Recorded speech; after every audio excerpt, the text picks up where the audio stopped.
Hello, welcome to Masroor's English Club. Today we are going to discuss its versus its. Its is the possessive case of it, used to show possession of something. The dog has hurt its paw. Every country has its traditions.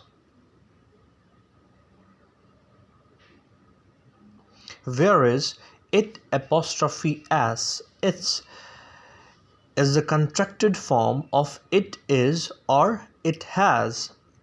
It's raining again. It means it is raining again, okay?